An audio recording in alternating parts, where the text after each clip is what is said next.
Hi friends, ఈరోజు పాలకూర పప్పు ఎలా తయారు చేసుకోవాలో చూద్దాము. 2 సార్లు కడుక్కుని పక్కన పెట్టుకున్న పాలకూర, అలాగే టమాటో, పచ్చిమిర్చి, ఉల్లిపాయ కట్ చేసుకుని పక్కన పెట్టుకోవాలి.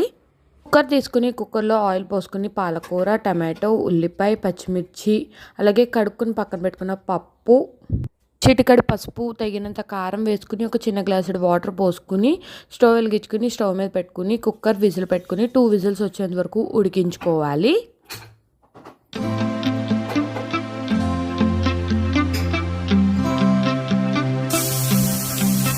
విజిల్ ఆరిన తర్వాత తగినంత సాల్ట్ వేసుకుని ఒక 5 నిమిషాల పాటు ఉడకనిచ్చుకోవాలి.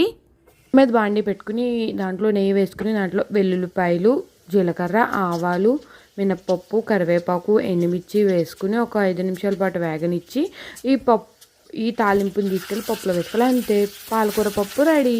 Please like, share and subscribe to my channel.